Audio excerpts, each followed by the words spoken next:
এই যে নির্বাচনে দেখেছেন না, সাদিকের পক্ষে অবস্থান নিয়েছে শেষ পর্যন্ত। বলি, নির্বাচনটা শেষ হওয়ার পরে আজকে 4-5 দিন হলো, সাদিক কায়েম এখন পর্যন্ত 1 মিনিট সময় পায়নি আমার একটা কল দিতে। এখন আমার এই ভিডিওটা দেখার পরে হয়তো শিবিরের জামাতের অনেকে তাকে হয়তো বলতে পারেন যে তুমি ইলিয়াসকে একটা কল দিতে পারতা।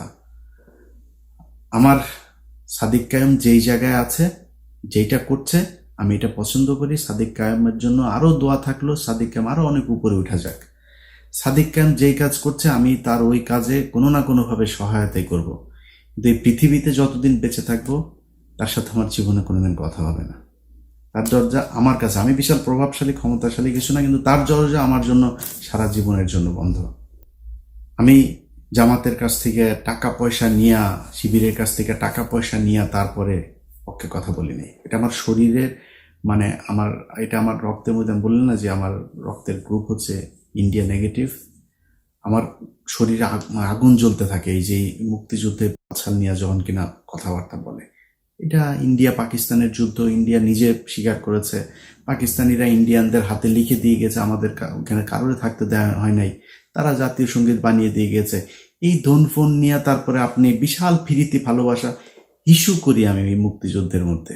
এটা কোনো মুক্তিযুদ্ধ না, এটা ভারত পাকিস্তান যুদ্ধ আমাদের এক দেশ থেকে আরেক দেশের হাতে লিখে দিয়ে গিয়েছে। এই 25-24 যে 5ই আগস্ট, এটা হচ্ছে আমাদের বিজয় দিবস। আবার যদি সেই পিছনে যাইতে চান তাহলে বারবার আপনাদের বিরুদ্ধে অবস্থান নেব। এইখান থেকে বের হয়ে আসতে হবে। আপনারা নির্বাচনগুলো থেকে মনে করেছিলাম শেখার চেষ্টা করছেন।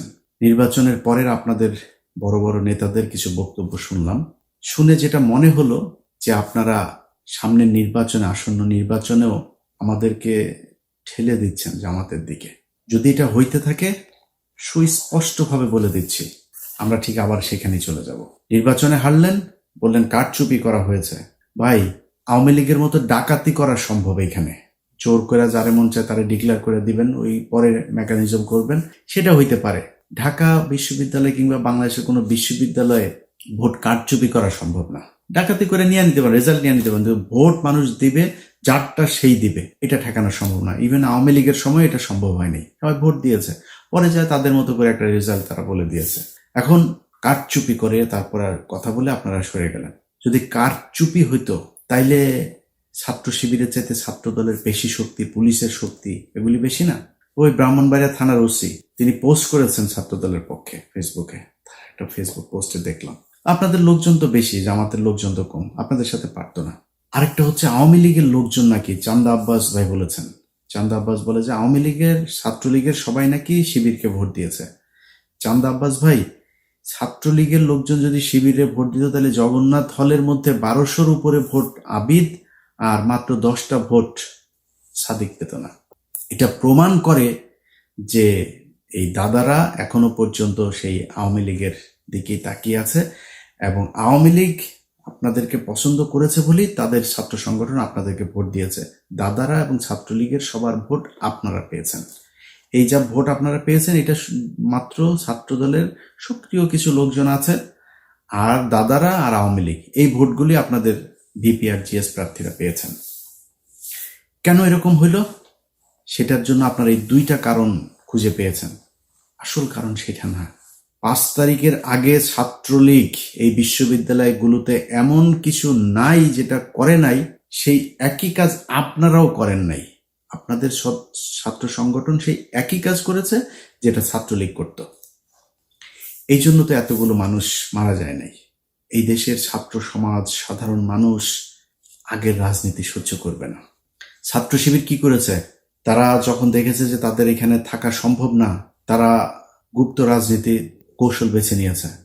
তারা সেই হলে থেকেছে, ছাত্রলীগের পাশে থেকে থেকে তারা সেখানকার রাস্তাঘাট, অলি গলি, রাজনীতির ধরন, ছাত্রদের মনোভাব সবকিছু তারা বুঝেছে। বুঝে তারপরে 5 তারিখের পরপর তারা ছাত্রদের জন্য বাস, ছাত্রদের জন্য পানির ট্যাপ, ছাত্রদের আবাসনের সুযোগ সুবিধা, ব্যক্তিগত সমস্যা, পারিবারিক সমস্যা কার কি আছে, এই সমস্যার সমাধানের চেষ্টা করেছে। বিভিন্ন জায়গায় গুরুত্বপূর্ণ পদে তাদের লোকজনকে বসানোর চেষ্টা করেছে। আপনাদের ছাত্র সংগঠন কি করেছে জানেন? টিএসসির চায়ের দোকান, শাহবাগের ফুলের দোকান, ওইদিকে নিউ মার্কেটের ফুটপাতের দোকানপাট এগুলো থেকে চাঁদা নেওয়ায় ব্যস্ত ছিল। কে কত খাবে সেটা থেকে। আপনাদের এই ছাত্রদেরকে দেখভালের জন্য আপনাদের যাকে দায়িত্ব দিয়েছেন মহামান্য তারেক রহমান সাহেব, তিনি এবং তিনার পুলিশ কর্মকর্তা স্ত্রী মিলে যে লুটপাট করেছে তারেক রহমান, আপনার সেই আগের আরেক গিয়াসউদ্দিন আল মামুন আপনার আশপাশে অনেকগুলো জড়ো হয়ে গিয়েছে। তার রেজাল্ট আপনারা এই ডাকসুতে পেয়েছেন। এখন যদি আপনারা মনে করেন যে না আমরা তো এই করেছে কি বলে কারচুপি আর কারণে আপনারা হেরে গিয়েছেন, এটা যদি মনে করে তারপরে ওইভাবেই যদি সামনের নির্বাচনে যেতে চান, তাহলে ভুল করবেন। আপনাদের যে বয়ান এখন আপনারা শুরু করেছেন আওয়ামী লীগের মতো মুক্তিযুদ্ধ কেন্দ্রিক দুই দিকে বিভক্ত করে তারপরে আপনারা ক্ষমতায় চলে আসবেন, ওই ট্যাবলেট বাংলাদেশের মানুষ আর খাবে না। ভারতের বিরোধিতা করে জিতা যায় না, এটা এতদিন ধরে এই যে এক ন্যারেটিভ আপনারা বলতেন না, এই ন্যারেটিভ বাংলাদেশের আর চলবে না। এটা প্রমাণ হয়ে গিয়েছে ডাকসুতে। সরাসরি ভারতের বিরুদ্ধে অবস্থান নিয়ে আমরা বলেই দিয়েছি। পাকিস্তানের প্রার্থী বলেছে আমি সাদিক কায়েমকে, খুব খারাপ লাগে, খুব কষ্ট লাগে। পাকিস্তানি স্বীকার করলো, অনেকে এটা নিয়ে আবার ওনাদের গ্রুপে ওনাদের ভেতরে আবার খুব করে কত সাহস কত কিছু বললো। আমাদের মা বোনেদের 2 লক্ষ মা বোনকে তোর মারে পাকিস্তানিরা লাগিয়েছে রে, তোর মারে আন টেস্ট আন, তোর কোন কোন মাকে বোনকে কার কার আওয়ামী লীগের কার কার মা বোনরে ধরে নিয়ে তারপরে করছে নিয়ে আয়। বাট তারপরে তর্কের খাতিরে করি বাঁচার জন্য। এখন আমি যদি বলি যে পাকিস্তানের মিলিটারিরা আমাদের মা বোনদেরকে ধর্ষণ করেছে, ধর্ষণ এই কথা যদি বলি তাহলে তো বাংলাদেশের সব জারজ। আমি তো সেটা এটা বলবো না, আমি এটা বিশ্বাসও করি না, আমি এটা জানিও না।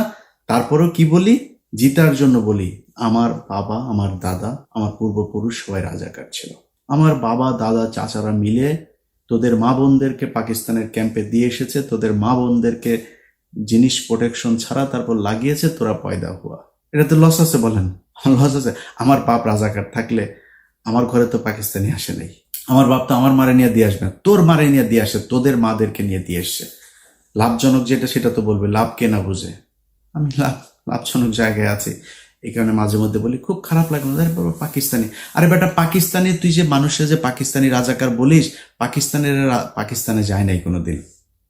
পাকিস্তানের রাজাকার যাদের বলিস তারা যায় নাই। তোদের হিন্দুস্তানের রাজাকাররা সব এখন তাকে হিন্দুস্তানে আছে, সব ওইখানে গিয়ে আছে। সমস্যা হইলেই দৌড় দিয়া তোরা ওইখানে যাস সারা জীবন। তোরা হচ্ছে দাদাদের পয়দা। এই দাদারা তোদেরকে বর্ডারের ওই পারে গিয়েছিলি, তারপর ওইখানে যাওয়ার পরে তোদেরকে প্রোডাকশন দিয়ে দিয়েছে, এখনো তোরা সেই রক্তের টান ভুলতে পারিস না। তো এই দাদাদের যেই রক্তের টানে যারা এই দেশে রাজনীতি করে তাদের সংখ্যা কিন্তু কম, খুব কম সংখ্যক লোকজন এই আপনাদেরকে ভোট দিতে পারবে, যাদের ভোট আপনারা নিতে চাচ্ছেন। এর বাইরে কিন্তু আর কারো ভোট পাবেন না। অতএব ওই ন্যারেটিভ থেকে আপনাকে বের হয়ে আসতে হবে।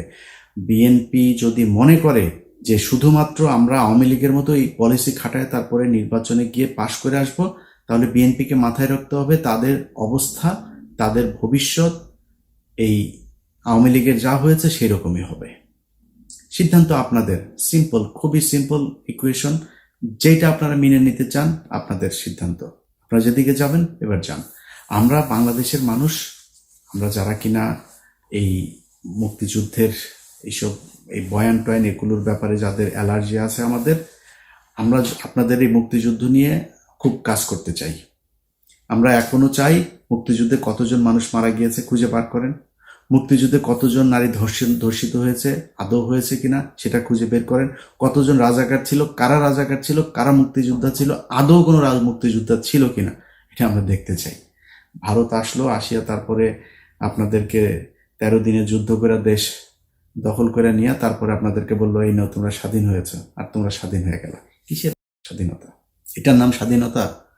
একজন রাজনীতিবিদকে উঠায় নিয়ে চলে যায়, ট্রাইব্যুনালে সাক্ষী দিতে এসে সাক্ষীরে উঠায় নিয়ে চলে যায় ইন্ডিয়াতে, গুম করা হয়, খুন করা হয়, ভারতীয় বাহিনী সরাসরি এসে এই দেশে কিলিং করে দেওয়া যায়। এটার নাম স্বাধীনতা রে? এরম স্বাধীনতায় হিসু করি। তোদের কাছে এটা স্বাধীনতা মনে হইতে পারে, কারণ তোরা তো তোদের তো পয়দা করে দিছে, তোদের মাদেরকে লাগায় তারপরে তোদের পয়দা করে দিছে। এই জন্য তোরা মনে করিস তোদের জন্য ওইটাই তোদের দেশ। আমার দেশ তো ওইটা না। আমি পাকিস্তানিও না, হিন্দুস্তানিও না, আমি বাংলাদেশ চাই। যেই কারণে বাংলাদেশের পক্ষে কথা বলি। কোনো দেশের, আমার যদি এখন কোনো সমস্যা হয়, জাপানের সাথে আমেরিকার সমস্যা ছিল না, জাপানের সাথে এখন সবচাইতে মিত্র দেশ হয়েছে জাপান। আর পাকিস্তানের সাথে আমার সমস্যা ছিল, পাকিস্তানের সাথে আমরা আলাদা হয়ে গিয়েছি। পাকিস্তানের কাছ থেকে আমার এখন সুবিধা পেলে আমি নিব, পাকিস্তান আমার কাছ থেকে সুবিধা পাইলে নিবে।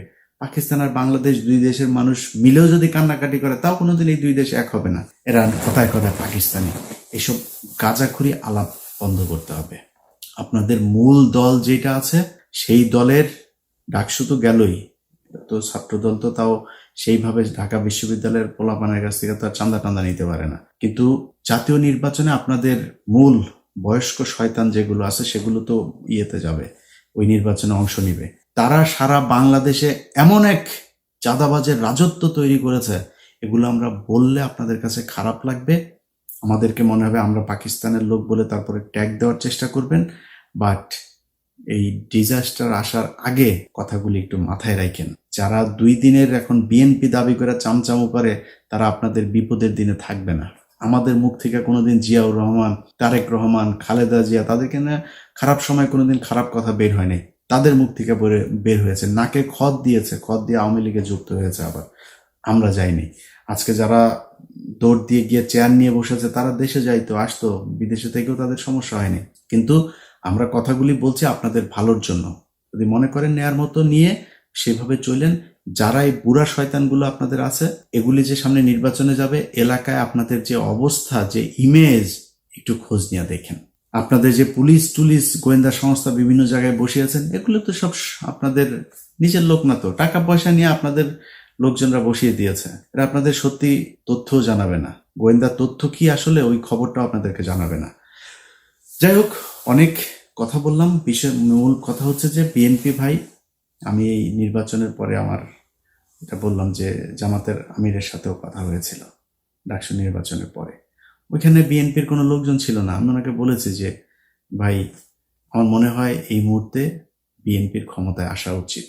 আমি ডাকসুতে আপনাদের পাশে ছিলাম, কিন্তু আমি জাতীয় নির্বাচনে আমি এখনো চাই বিএনপি ক্ষমতায় আসুক। কারণ এই যে একটা যেই সময়টা যাচ্ছে, এই সময়টাতে আন্তর্জাতিক বিশ্ব যেন আমাদেরকে ইসলামী কোনো ট্যাগ দিতে না পারে, এটার জন্য আমাদেরকে ইতে আসা উচিত। বিএনপির ক্ষমতায় আসুক, বিএনপি ভুলভাল করবে 5 বছর পরে, তারপর জামাত ক্ষমতায় আসুক, এই 5 বছরে বাংলাদেশ গুছিয়ে নেবে, এটা আমার বিশ্বাস।